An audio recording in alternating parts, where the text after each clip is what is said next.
The next one is develop a self-serve capability. I had an example where we were trying, well, a team was constantly handing off to a set of DBAs, database administrators, and these are very capable developers. They've got SQL running on the local machines anyway, they can develop, but because of a policy, an organizational policy, they weren't allowed to actually, do any work at all with kind of pre-production environments. So again, being able to kind of develop that capability in the teams means that you break that dependency. You don't need to hand off.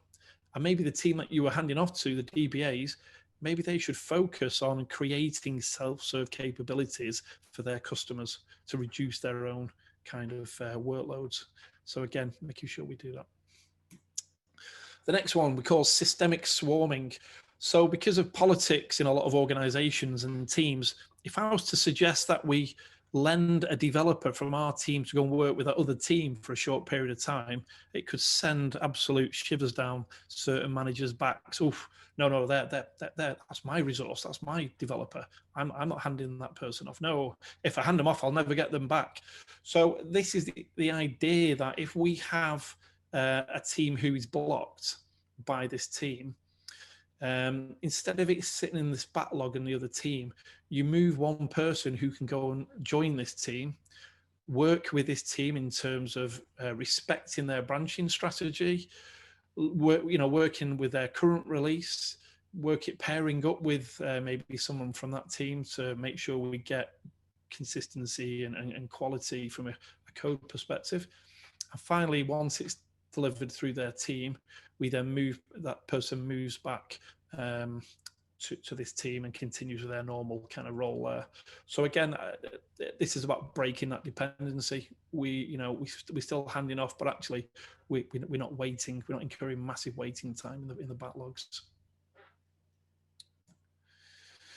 Next one is creating like an internal open source kind of approach. I've seen, unfortunately, a lot of organizations, when they have multiple code repositories, sometimes they'll lock code repositories down, so only the team who own it can actually work on it and have access. I prefer maybe opening that up a little bit, and as part of helping them on that journey is, and the idea here is that we're not going to let you work on somebody else's code base. If you've got a dependency on another team, you have to raise a ticket with that machine, with that team, and get them to actually service that request. Whereas the idea here is, well, why can't we just work on their code base? Why can't we make those changes?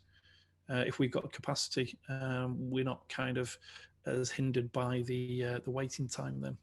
So again, it's making sure that we have the safety rails, the guardrails in place, and one of them is pull requests. So yes, you can work on somebody else's code base, but it just doesn't commit it straight in there. That team have to then review that and accept that and approve that pull request, which is then merged in. So you get that kind of feedback, that kind of review. Another developer one is fake objects. So if we're going to hand off to another team, why should we wait till they've completed their work before we can then continue? So the typical one here is if you do hand off to an API team, a service layer team, so maybe we can create some fake objects or mock it out to simulate what their endpoint will do for us, and it means we can then kind of continue our development work. And of course, there's a bit of a sting in the tail that you need to actually then test it and maybe refactor with the real service when it becomes available. But it's just something you can kind of maybe do to reduce the impact on your flow.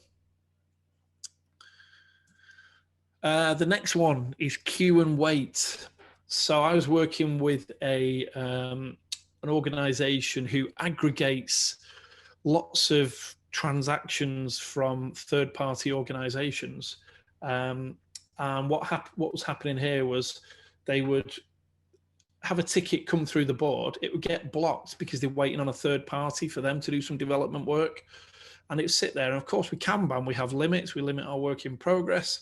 The team will go, well, hang about, everything's blocked. So we can't, what do we do? We stop working? We can't do that. And what we came to realize was actually we're just not visualizing the full end-to-end flow of work here. Because what happens is the card comes along, it gets blocked.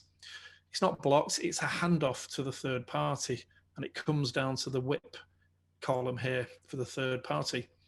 When that third party is finished their bit of the work, and by the way, that moves the card down here, so it opens up a slot. The development team continue with their normal flow, their pull system, developing work. But then when they finish, if I'm a developer there and I finish that current card, I'm looking left to see what I'm going to start next. I look all the way down here as well.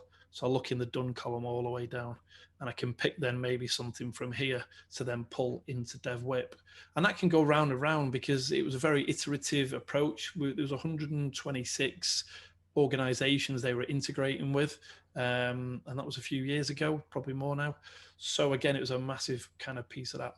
But it's just acknowledging it. Instead of just saying it's blocked and it's something else, we build and we visualize the full, and we straddle in organizational boundaries here, not just within the team.